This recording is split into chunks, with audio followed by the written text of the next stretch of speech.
Hi, welcome back to Mainly Murder with Meg and Mum. Hi. Just I was drinking. yeah, you drink your chips and a fucking grand old time over there.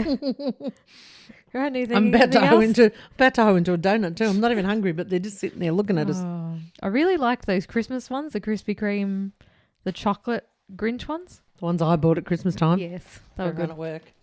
Yes. Do you want one? No, I don't like the plain Krispy Kremes. Why I not? don't know. I like the chocolate ones. Weirdo. You're a weirdo. These are the only ones I do like. I'm not a donut person. Oh, I forgot to change the title of this file because it says Ed Kemper, but we're not talking about Ed Kemper today. Who are we talking about? We're talking about Mr. fucking shove your face full of donuts. Theresa Knorr. Krispy Kreme. Rude. You could be fucking Constable Fuck with the other episode. Well.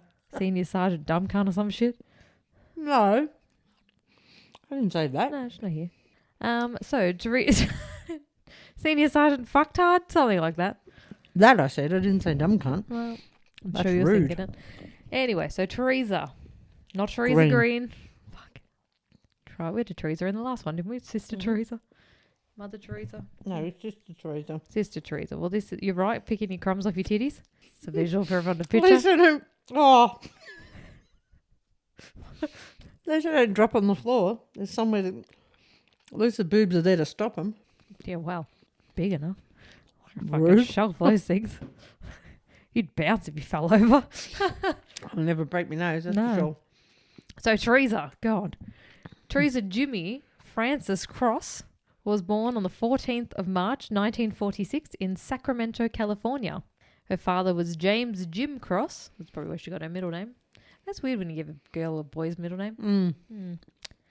Or vice versa. Unless Who has it's a like weird a middle Terry or a... name? Yeah, like a Sam or an Yeah. Alex or a Mm-hmm. Charlie. Mm-hmm. Sure. Anyway, her father, James Jim Cross, worked as a assistant cheesemaker at Sacramento's Golden State Dairy. In the late 1950s, he was diagnosed with Parkinson's disease, which forced him to quit his job. Parkinson's disease is a neurodegenerative disease, primarily of the central nervous system, affecting both motor and non-motor skills. Isn't that what Michael J. Fox has? I'm pretty sure, yeah. Mm-hmm. Due to his diagnosis and losing his job, Jim developed depression and reportedly took his frustrations and anger out on his family. Fair enough. No. Don't see a problem with it so far. Keep going. Her mother was Swanee Gay. What? I was just about to sit up, reach for my drink, and you went, and her mum was Swan again? Was that her hooker name? The first street she lived in and the colour of her undies she was wearing, or what? No, her name was Swanee Gay. I thought that was a cute name. Oh, Swanee. yeah. Fucking Swanee Gay. She worked for a Dancer? No, she worked for a local lumber company. Yeah, bullshit. Theresa had an older sister, Rosemary, who was born in 1944, and she had two older half-siblings, William and Clara Tapp, who were half-siblings from her mother's first marriage, which ended when her husband died in 1939. Family, friends... Hang on, who's the killer are we listening for in this story? Family and friends described Theresa as a I hate loner when you fucking ignore me. and often jealous of her sister, Rosemary. Theresa Green, that's right. If they weren't fighting over a neighbourhood boy, they were competing for their mother's attention. Outsiders of the family felt that Swanee favoured Theresa over Rosemary. Theresa was reportedly very close to her mother, and on the afternoon of March 6, 1961, her whole world shattered. Oh, Mum died. Theresa was accompanying her mum to a local store that day when her mother suddenly collapsed. Swanee died of congestive heart failure and passed away in Theresa's arms. Oh, that is sad. Yeah. And Theresa was only like 15. Swanee Cross was buried at Sunset Lawn Cemetery. That sounds lovely. I said it sounds like something out of a TV show. Yeah. Sunny Hills. Sunny Lawn Cemetery. It'd be like Desperate Housewives or something. Real? It is. That's where her mum's buried. But I mean, I didn't think you were making it up for the story, so you fucking idiot. What is it called? Sunny Lawn? Sunset Lawn Cemetery. Anyway, following the death of her mother, Theresa fell into a deep depression, and without a second income, Jim could no longer afford to keep the family home and was forced to sell it. With her mother gone, the family home sold, and falling into a deep depression, Theresa was lost until Clifford Clyde Sanders walked into her life. Ah, Clifford Clive. Theresa was 16 years old when she first met 21-year-old Clifford at a friend's house. Within weeks, they were in love and talking about marriage. At how old? She was 16, he was 21. Oh, okay. And on the 29th of September 1962, they got married. Oh, of course you did. Theresa dropped out of high school and the couple moved into a one-bedroom apartment in the North Highlands district of California. The marriage was rocky, with Theresa being possessive and repeatedly accusing Clifford of infidelity. But 10 months after their wedding, Theresa gave birth to her first child, Howard Clyde Sanders. She seemed to settle down for a while after her son, but eventually Theresa reverted back to her old ways. Clifford was unhappy in the marriage, and had it not been for Theresa being pregnant again, he probably would have left her. Their one-bedroom apartment was getting too small for another child, so the family moved to a slightly larger house just outside of Sacramento. The couple argued frequently, and on the 22nd of June 1964, she claimed that he had punched her in the face during an argument. She reported the incident to police but refused to press charges against Clifford, and the assault charges were dropped. Their marriage came to a boiling point on the 6th of July 1964, the day after Clifford's birthday. Clifford had gone out with his friends to have a drink for his birthday. When he arrived home, they had an argument over the fact that he went out and he should have been at home with her and their son. During this fight, she again accused him of cheating on her, and this was enough for Clifford. The following day, he packed his bag and told Theresa that he was leaving her. Theresa became enraged and shot Clifford in the back with a rifle as he was walking out the door. He stumbled backwards and died. She just shot him as he was walking out the door? Yep. Okay. Galt Police Chief Walter That's a funny name. Frohenlich Frohenlich was one of the first officers on the scene. Theresa was arrested and taken to the Sacramento... Don't know why I had to add his name in there. He added no value to this story. Theresa was arrested and taken to the Sacramento County Jail. Feels like a quick story. No, yeah, well... It's like, yep, okay, done. And she shot her husband. 10 minutes. This is a very quick. It's a mini. It's a mini. On the 4th of August 1964, 18-year-old pregnant Theresa entered a plea of not guilty by reason of self-defense in a Sacramento courtroom. She claimed that she had shot Clifford because he was a violent alcoholic who had physically abused her.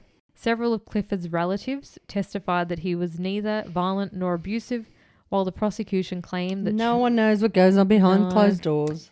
Should be a song about it. No one goes on behind closed doors. The prosecution claimed that Theresa killed him maliciously and without provocation.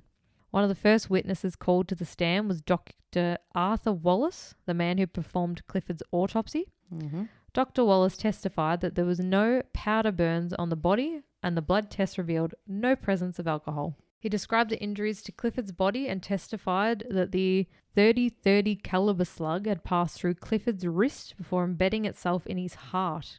Dr. Wallace said, "It was my assumption, and I believe this is very correct, that the deceased apparently had his hand in some position in front of his chest." So possibly like hand out like, no. Don't shoot me. Mental health counsellor Dr. Leroy Walter described Theresa as anxious, remorseful and frightened. It was in his opinion that she acted in self-defense and was not capable of committing a cold-blooded and calculated crime. Closing arguments began on the 21st of September 1964 with Deputy District Attorney Donald Dorfman addressing the jury. This is clearly premeditated first-degree murder. Not every murderer can look like the witch in Snow White. She is 18 and pregnant, but that doesn't overcome the fact she maliciously shot and killed her husband without provocation. From behind as well, wasn't it? Uh-huh. At the trial, Clifford's relatives testified that Theresa was capable of killing her husband. His sister Lydia stated, "I believe with all my heart that Theresa Sanders planned to kill my brother." On the 22nd... I just copped that over here. Did you? Yeah. It was a Fanta burp. Not a phantom. Fanta. On the 22nd of September, after deliberating for 1 hour and 45 minutes, the jury found Theresa not guilty. She gave birth to her second child 6 months later, on the 16th of March 1965, Sheila Gay Sanders. There's no U. After Sheila's birth, Theresa began drinking heavily. She regularly drank at the local American Legion Hall. This is where she met Estelle Lee Thornsberry, an army veteran who had suffered a debilitating blow 2 years earlier when a swimming accident left him a quadriplegic. What was the person's name? I thought I said Estelle. It's Estell. Yeah, that's Estelle. That's why I thought it was going to be a woman. No, man. Even though the kids were not his, Estelle doted on them and treated them as his own. Estelle was in love with Theresa and suggested they all move in together and live as a family. Theresa agreed, and a few weeks later they rented out a small apartment. During the relationship, Theresa routinely left her children with Estelle while she was out drinking. He began to question Theresa when she stayed out for days at a time and ended the relationship a few months later after discovering that she was having an affair with his best friend. Ah. What a dog act. Looking after your kids, you're going to go fuck your best friend. Shortly after the relationship ended, she met and began a relationship with a United States Marine Corps private named Robert Knorr. The two began dating, and within a few months, Theresa was pregnant. Oh, not again. And they began discussing marriage. Of course they did. In February 1966, Robert was shipped off to Vietnam. Not for Robert, though, but shortly after his arrival, Robert was on patrol when a stray bullet struck him in the shoulder. The injury was not serious, and after a brief stay in a field hospital, he was back patrolling the jungle. Just weeks later, Robert was again shot. This time the bullet hit him in the side, but barely penetrated the skin, earning him another brief stay in the hospital. A few months later, while walking across a bridge in the middle of nowhere, it suddenly blew up. Shrapnel from the explosion ripped through his arms and legs, and the explosion threw him back to the ground. Jesus. His latest injuries earned him a trip stateside, and he spent several months recovering at Oakland Naval Hospital. Hang on, they didn't get married though before he went away? No. On the 9th of July 1966, the couple drove to Nevada and exchanged vows in front of a local judge. You just hold your comments. I was going to say, I'm pretty sure I'm a little bit psychic on these things. A few months later, while walking... Oh, no, he already went on the bridge. 2 months later, on the 27th of September 1966, Theresa gave birth to her third child, Susan Marlene Knorr. 3 months later... You cannot tell me that chubby bitch was pregnant again. 3 months later, she was pregnant again. Oh, for fuck's sake. The couple went on to have 3 more children. They had William Robert Knorr on September 15th, 1967, Robert Wallace Knorr Jr. on December 31st, 1968, and Theresa Terry Marie Knorr on August 5th, 1970. So she had a little break. Oh, they had a little one. break between Yeah. that one. God almighty. Who could be bothered? Oh, I know. Whacking out a kid and then go, yeah, let's go again. Fuck. But 3 months later, 3 months after she gave birth, she's pregnant again. Fuck that. Robert continued to serve in the military, but his diminished abilities left him few options, and he was forced to work as a burial escort. Oh. This job required Robert to leave at a moment's notice and travel. And bring the bodies back. Escort them back. Yeah. And stay with the corpse, don't they, all the way until they take them to their family. I'd assume so. That's why he had to leave at a moment's notice and I travel. remember that from an episode of NCIS. Oh. The army guy refused to leave the coffin. He even was down in the morgue at NCIS with Ducky. Wow. He refused to leave. They got him a stretcher bed until he got him on the plane and got him home to his family. Oh. So that's what I assume that job is, whatever you called Ducky. it, whatever the title was. He died, didn't he, Ducky? Yeah. The actor. In real life and the show. Oh, wow. Well, couldn't really have him in the show, yeah. could they? That's not funny. Theresa disliked Robert's new job and regularly voiced her opposition. Just like her relationship with Clifford, Theresa began accusing Robert of having affairs. Both spouses were known to be volatile and would constantly beat each other and the kids. Tempers would often flare, and Theresa took her anger out on the children. Wow. Probably just like her dad. Mm-hmm. According to Dennis McDougall, author of the book Mother's Day, Theresa would often punish them by forcing them to sit on the floor without moving. If they moved an inch or an eye, she would become angry and slap them. Or an eye. Yeah. Whenever that didn't work, she would lock them in a closet or force feed them until they were ready to collapse. God almighty. Fed up with his wife, Robert left her in December 1970 and was granted a divorce in 1971. After the divorce, Robert attempted to see his children, but Theresa prevented him from doing so. Ironically, Judge Judge Charles W. Johnson, the same judge that presided over Theresa's murder trial, Oh, jeez. granted the couple a divorce. Oh, okay. He So- probably did that for the bloke's sake. Probably went, she's fucking batshit. Soon, Theresa began dating a railway worker named Ronald. What was it? Pullum? What's her name? I want to see what she looks like. Theresa Knorr. Not anything fucking special. That's what I just wanted to see. If she can get all these. Knorr. Knor. Oh, yeah. No. I like that. It says children. 1, 2, 3, 4, 5. Seymour. Okay, let's keep going. No, because that'll spoil it. No, okay, I won't. But In 1971, they married and shortly after purchased a house in East Sacramento. Just as she did with Estelle, Theresa began leaving her children at home with Ronald while she went out and partied. oh my God. Eventually, she stopped coming home altogether. Ronald was convinced she was seeing another man and filed for divorce. On the 27th of September 1972, with Judge Charles W. Johnson again presiding, Oh God. the divorce was granted. Oh, for fuck. Does he fancy her? Did she end up marrying the judge? No. Okay, just thought there might have been a funny I twist just at don't the know. end of. It's maybe a small town that is Yeah. like. Theresa spent the majority of her time drinking at the American Legion Hotel in Rio Linda.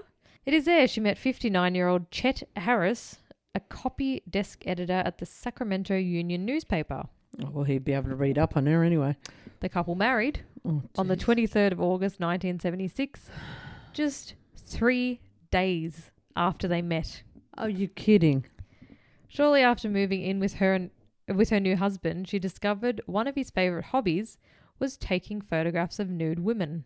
Hang on. So, what on? So she's left all the 20,000 kids that she popped out with the other dude. No, she still has them. Oh, I thought he got the kids. No, she wouldn't let him see her. Oh, okay. Sorry, I thought she'd given the kids the ass. My bad. My bad. She just keeps leaving him with the husbands while she goes out and drinks, and then reads. accuses them of cheating. Mm-hmm. So the newest husband, they've known each other for 3 days. They got married. They moved in, And he's a perv. and his favourite hobby is taking photographs of nude women. Mm-hmm. While Theresa may have hated her new husband, her daughter Susan grew close to him, and the two would often spend hours working on jigsaw puzzles and discussing. I feel a bleh No, coming on. Nah. Okay. They would do jigsaw puzzles and discuss mythology. Okay. But the relationship between her daughter and Chet angered Theresa. Oh, of course it did. On the 22nd of November 1976, 2 months after the marriage began, Theresa filed for divorce Oh, please don't tell me the same fucking judge was with there. Judge Oh, Charles Johnson. just give her a fucking one of those cards you punch. Yeah. 5th one's free. Off you go. Once again presiding over the divorce. Following her latest divorce, Theresa's children noticed a remarkable change in her behaviour. She started to drink even more and began putting on a great deal of weight. Remarkable? Why was that a remarkable change? Oh, she's probably just drinking I thought you were going to say, when you said they noticed a remarkable change, I thought you were going to say she stayed home, she was happier, she wasn't drinking, she found Jesus. She wasn't hitting them, yeah. No, she She got pissed and fat. she just started drinking more. Welcome to my world, bitch. I didn't have to fucking get married 5 times. Theresa also became reclusive to the point of disconnecting the home phone and refusing to allow the children to have any visitors. Hmm. Her attitude became worse each day, and the abuse towards her children severely increased. Okay. Theresa and her children lived in Orangevale, California for many years before moving into a 2-bedroom apartment in Sacramento. Her older son Howard reportedly had already left home before they moved to Sacramento. According to neighbours, the apartment was filthy and smelled of urine. Oh, lovely. Neighbours also noticed the children, whom Theresa never let go outside, seemed fearful, nervous and high-strung. How old would they be now? Terry, oh, fuck, I don't know, man. I'll give you some ages when we move on. Terry, Theresa's youngest daughter, told author Dennis McDougall, "When we were kids, my mum beat the shit out of us a lot. If we hugged our mum too much, it was like, who were we trying to convince? That we loved her or that she loved us? On the other hand, if we didn't hug and kiss and tell her we loved her, then we didn't love her and we were evil children. We were demon seeds that had been given to her by Bob Knorr." No. Robert Jr. said, "Sometime around when I turned 10, she started becoming abusive, real short-tempered. She stopped going out, seeing friends at all, on any level. She got rid of the telephone because she didn't want any people calling. Oh, I could do that. We weren't allowed to have anyone inside the house. When I was growing up, I hated the Brady Bunch because I knew that nobody lived like that. I knew that because I knew what my family life was like. Nothing could be more different from the truth than that bullshit TV show. Oh. I grew up in an insane asylum, basically. But what's worse is we didn't know it was an insane asylum. For years, Theresa abused and tortured her children in various ways, including beating them, force-feeding them, burning them with cigarettes, and throwing knives at them. Here, catch. One of the children was hit by a knife, and Theresa cleaned the wound and stopped the bleeding. She made her children hold each other down while she assaulted them with a special beating paddle. Oh, God. In one instance, Theresa held a pistol to her youngest daughter's head and threatened to kill her. Theresa primarily focused her anger and abuse on Sheila and Susan. Terry said that in an interview that her mother resented that Sheila and Susan were maturing and blossoming into attractive young women, while she faced the prospect of losing her looks as she aged. And put on the weight. Yeah, fat bitch. Hey.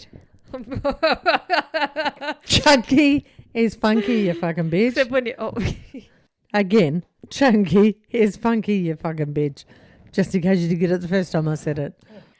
Theresa eventually got the idea into her head that Chet, the last husband... No, not the dad. Stepdad. Stepdad, the last stepdad. Had turned her daughter Susan into a witch. Oh, okay. It is not known why or where this first came from, but Susan began taking advantage of it and would use it against her mother. She would regularly say that Chet was going to initiate her into his cult by deflowering her in the name of Satan. Good on her. The stories did not serve to spare Susan any abuse, and she began suffering the worst of Theresa's abuse. Okay, not so good on her. After one severe beating, Susan ran away from home. She was picked up by police and placed into Sutter Memorial Psychiatric Ward. During her stay at the hospital, Susan told counsellors about her family life and regular beatings. When confronted with her daughter's allegations, Theresa claimed that her daughter was lying and suffered from mental problems. Oh, of course. Authorities did I not... used to tell people that about you. Well, that I had mental problems. Yeah. And I was like, oh, Megan said, and I go, oh, she's got fucking mental problems. ignore the silly bitch. Don't listen to her. Authorities did not investigate the matter further and released Susan back into her mother's custody. Once back home, Susan received one of the most severe beatings of her life. She would have been within an inch of her life, this one. Theresa donned a pair of leather gloves and struck her daughter repeatedly. Afterwards, she forced the other children to join in. Oh. Theresa had also... Gave them the whole family complaint. Yeah, exactly. I thought that was incest. Obviously not.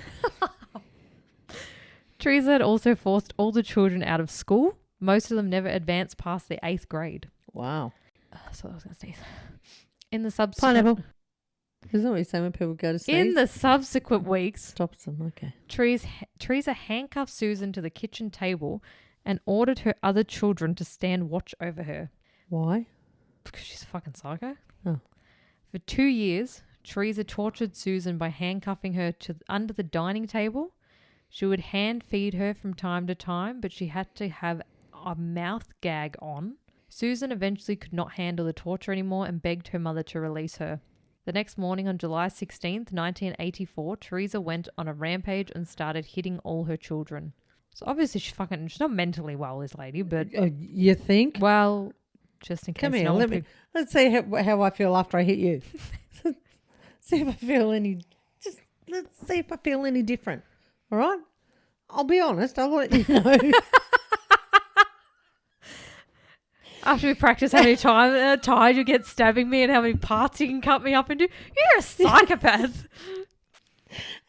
She be one of these episodes. Uncuffed Susan for a minute, but handed Terry a gun to point at her and told her to shoot her if she moved. While Theresa and the other children were in the kitchen preparing oatmeal, one of them dropped a spoon.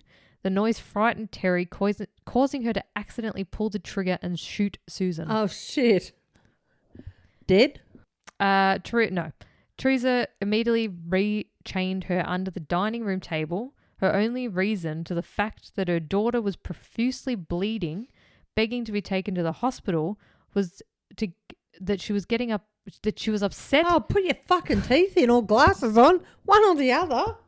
She was getting upset that her blood was staining the carpet. Of course it was. Theresa ordered the other children to carry their injured sister to the bathroom and place her in the tub. Theresa did not want the police involved, so that an ambulance was out of the question. The bullet had not passed through Susan's body, but it was too deep to remove from the open wound. Theresa decided to leave it in and patch her daughter up with gauze and bandages. Oh.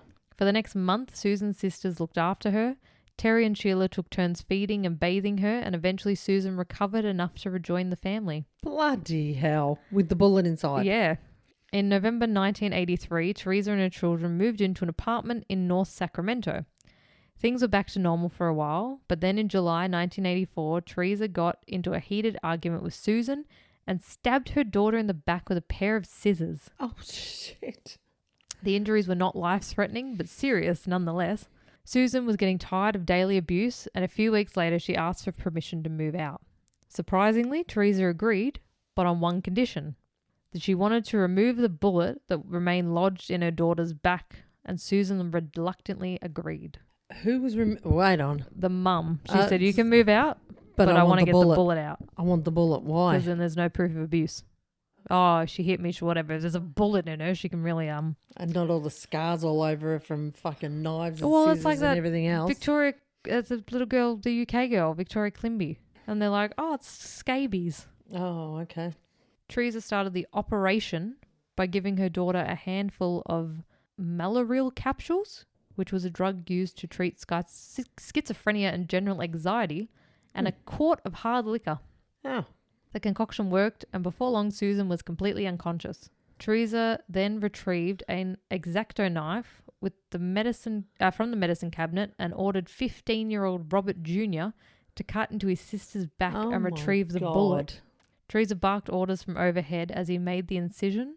Before long, he had cut through several layers of skin and muscle tissue.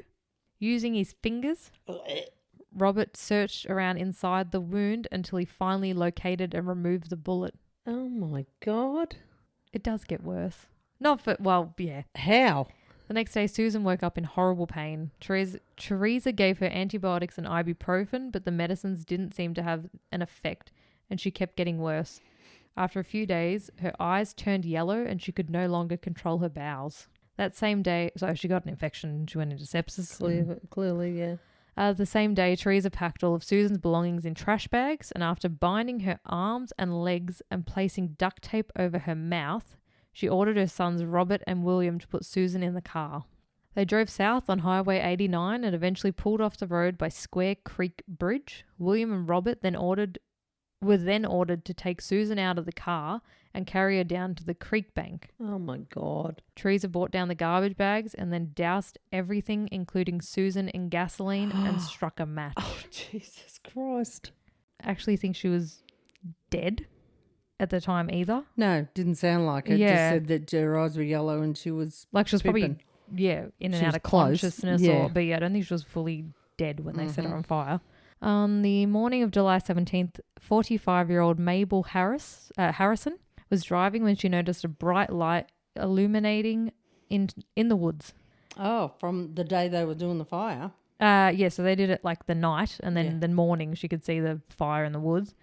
Concerned that a fire had broken out, Mabel decided to investigate. When she made it closer down, she made her way closer down to the lights. To the light. To the light. Go to the light. Walk towards the light. Robert Eden was also driving past when he spotted Mabel waving her arms trying to get his attention. Robert went with his fire extinguisher, and the two headed towards the source.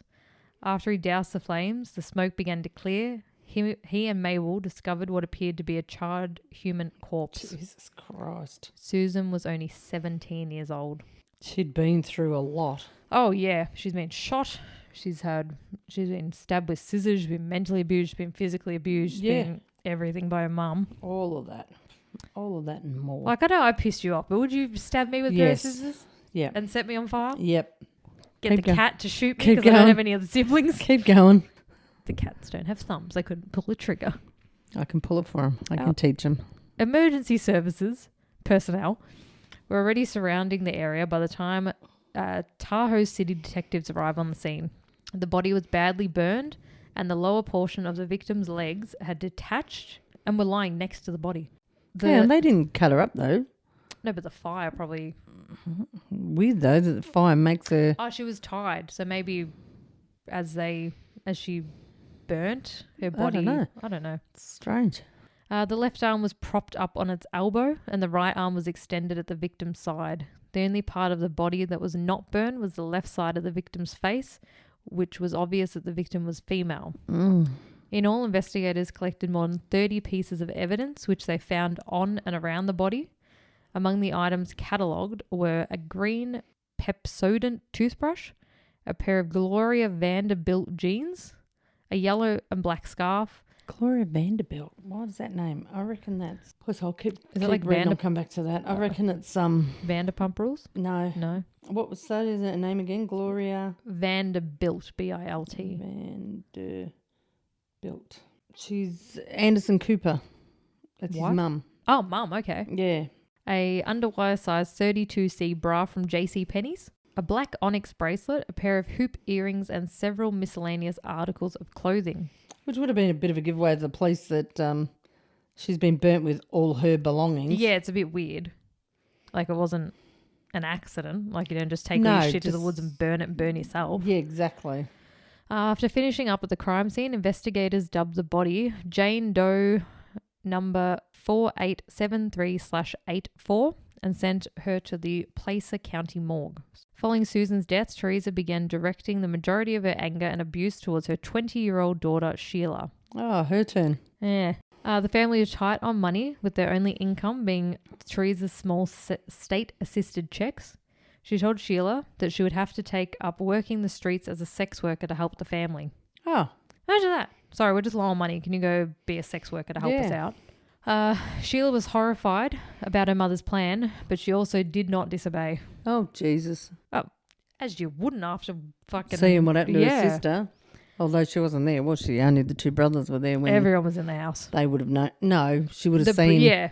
She didn't see here we're going to go and put her in the river and set her on fire. Well, everyone just saw her go into the car and never come back. Yeah. Before long, Sheila was bringing home hundreds of dollars a day. Go, Sheila. Theresa seemed almost proud of her daughter.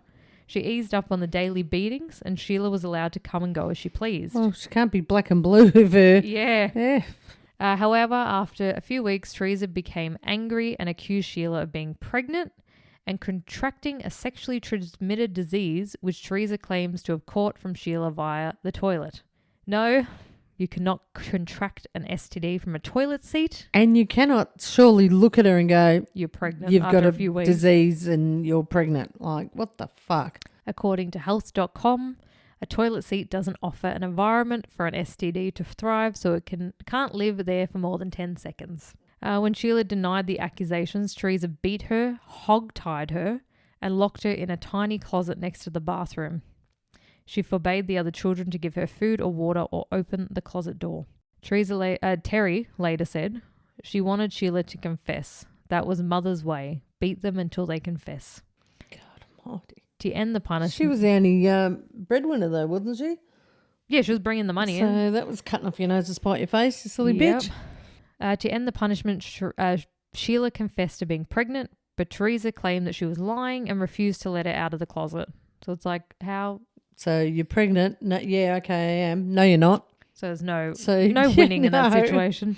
On the 21st of June 1985, the third day of Sheila's incarceration, the family heard a loud thump coming from the closet, and it was the last sound that they ever heard from Sheila. Oh, Jesus. 3 days later, when they opened the door... So 6 days without food, water, nothing, hog-tied. That's the thump. 3 days she died. Yeah. And then they didn't go in there for another 3 days. Till it got a bit whiffy. They discovered Sheila's decomposing body curled up in a fetal position. Apparently she tried to climb up some small shelves in the closet, but they wouldn't hold her weight and she came crashing down. And Sheila died of dehydration and starvation. Of course she did. Once again, she ordered her sons William and Robert to dispose of their sister's body. Oh, they know the drill this time. She wouldn't have had to go with them. Would have been like, you know where to go. Which had begun to decompose and fill the apartment with a foul stench. Mm-hmm. Theresa grabbed an old cardboard box and filled it with blankets and pillows, and the boys placed Sheila's remains inside and carried it out to the car. Oh, God. They were driving up Interstate 80 towards the Truckee airport. Along the way, Theresa spotted a small field and decided to pull off the road. She ordered the boys to unload their sister's cardboard casket and toss it into the weeds. A few hours after the body was dropped off, Elmer Barber was making his usual rounds at the Martis Creek campground and stumbled upon the homemade casket. Jeez, they're bloody getting them the minute they're fucking doing it. There's no they're not like found 3 months later. Well, yeah, some of them like obviously case out what they're doing for a while. Elmer his curiosity got the best of him and he lifted the flaps of the box open. No. Elmer quickly notified the Nevada County Sheriff's Department, and within hours the area was swarming with investigators. Unfortunately, the police were unable to make a positive identification, and Sheila was dubbed Jane Doe number 660-65, and her cause of death was listed as undetermined. Although Sheila's body had been removed from the closet... Hang on, what year was this? 85? You would have thought there was enough medical fucking know-how. Well, and also they might be matching it against like missing persons, and obviously Mum's not reporting her missing. How she died. Oh, possibly. Yeah, well. Surely they'd be able to work that out in the 90s, 80s, whatever you fucking said. Well, apparently not. Although Sheila's body had been removed from the closet, the smell of decomposition still lingered in the apartment. Febreze will fix that. And Theresa became concerned that the smell and the physical evidence in the closet would implicate her in Sheila's death. On the 29th of September 1986, Theresa packed up all of the family's belongings and ordered Terry to set the house on fire. I was just going to say, I bet she fucking set that room. I thought she might have set that room on fire and gone, it was a accidental. Well, they left. During the night, Terry dumped 3 containers of lighter fluid onto the apartment floor and struck a match before climbing out a side window. But the fire did very little damage as neighbours quickly reported it before it spread. The closet in which Sheila died in was not damaged at all. Oh, beautiful. After leaving the Sacramento apartment, Theresa went into hiding. Bet she did. Howard, 26, wanted nothing more to do with the family, and his brother, 24-year-old William, moved in with a girlfriend. He would have been a fucking catch. So what have you done in the past? I've got rid of 2 sisters. Disposed of my sisters' bodies. Yeah. 16-year-old Terry also escaped from her mother and used Sheila's ID card to pass herself off as a legal adult. The only child to remain with her was 19-year-old Robert Jr., and they moved to Las Vegas, Nevada, and attempted to keep a low profile. In November 1991, Robert Jr. was arrested after he fatally shot a bartender in a Las Vegas bar during an attempted robbery. Of course he did. And he was sentenced to 16 years in prison. Shortly after his arrest, Theresa left Las Vegas and relocated to Salt Lake City, Utah. All by herself? Yeah, the mum. Yeah, no, that's what I'm saying. But she was all by herself by this point. That all fucking either either died or finally got away. After escaping from her mother, Terry attempted to report her sister's murders to the Utah police, but they dismissed her stories as fictional, as did a therapist she visited. Who did this? The youngest daughter. Oh. Tried to report him, and they're like, no. No, Lies. no one would do that. As if you fucking burn your own sister. On the 28th of October 1993, Terry phoned the hotline for the Fox television program America's Most Wanted and was told to contact detectives in Placer County, California, where Susan's body had been found. Placer County detectives took her claim seriously and followed up with an investigation, soon linking the 2 Jane Does found in the area to Terry's detailed stories of her sister's deaths. William Knorr was arrested on the 4th of November 1993 in Woodland, California, where he'd been living and working. Robert Knorr Jr. was charged with his sister's murders while serving his 16-year sentence. 5 days later, California investigators received a call from Salt Lake City authorities telling them that Theresa had been traced by a driver's license application. She had also been arrested just 5 days earlier for drunk driving. Sergeant John Fitzgerald of the Placer County Sheriff's Office flew to Salt Lake and headed for the address listed on Theresa's license application.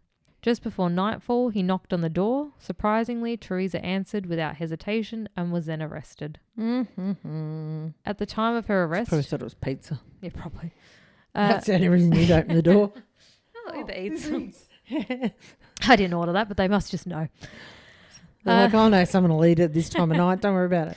At the time of her arrest, she was using her maiden name of Cross and was working as a caregiver for her landlord's 86-year-old mother. Oh, Jesus Christ. Good luck. Oh, could you imagine that? Oh, yeah, I trust you to look after my mum. And they're like, oh, she's murdered her two daughters and shot her first husband dead. Jesus. On the 15th of November 1993, Theresa was charged with 2 counts of murder, 2 counts of conspiracy to commit murder, and 2 special circumstances charges, multiple murder, and murder by torture. Theresa initially pleaded not guilty, but then made a deal with the prosecution after learning that her son Robert Jr. had agreed to testify against her in exchange for a reduced sentence. Oh, okay. So what? She tried to stitch him up first? She was just going to plead not guilty, and then her son's dogged her in, so she's like, well, can't get out of this one. She pleaded guilty on the condition that she was spared the death penalty.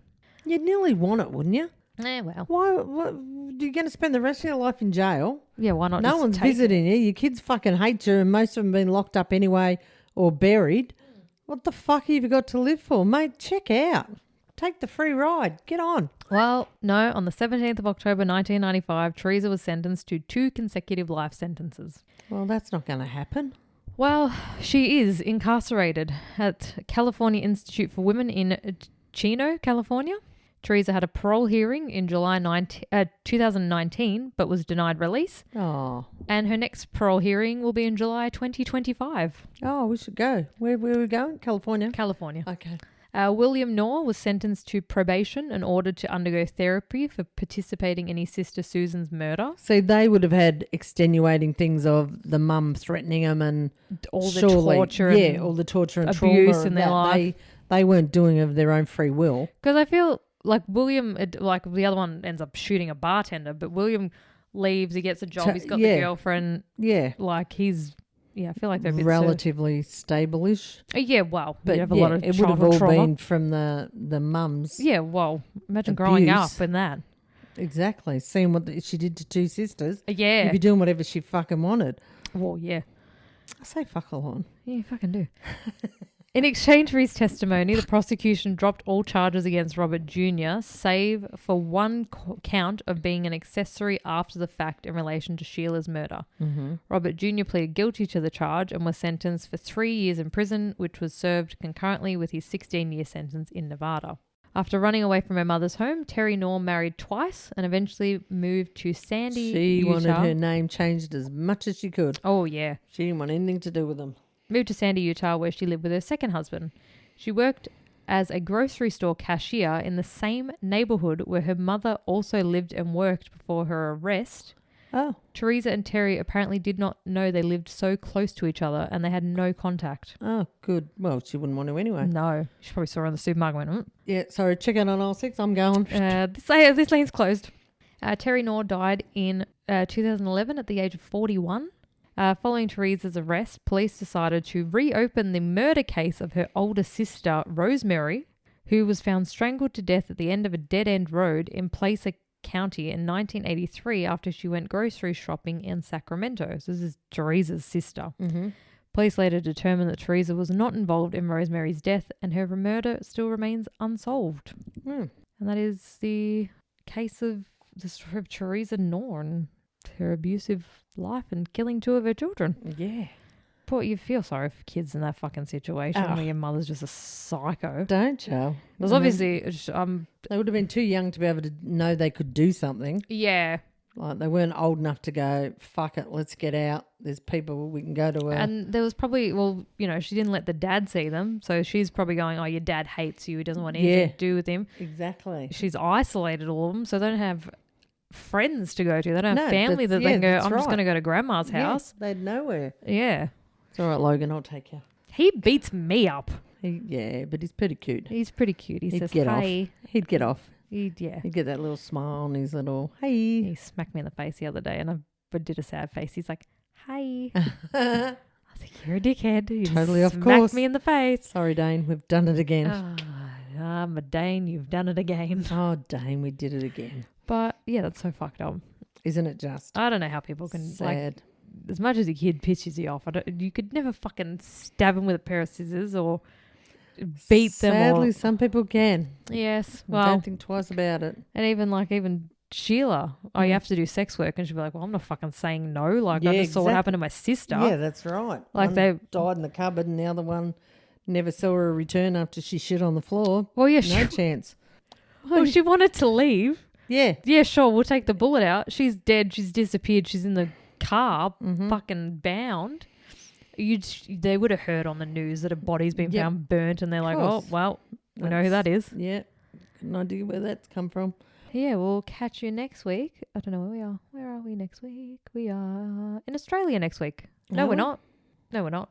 No, we're not. No, we're not. We're in America again. Well, we are. There's a lot more in not. America than in Australia, yeah. but We need to up our game on these killers. Come on. Come Well, on, we've got a Aussie, few- come on. big ones, but you can't just slap all the big cases together. Nah, true that. Yes. Well, we'll catch you next All right, week. Bye. Bye. Bye. Bye.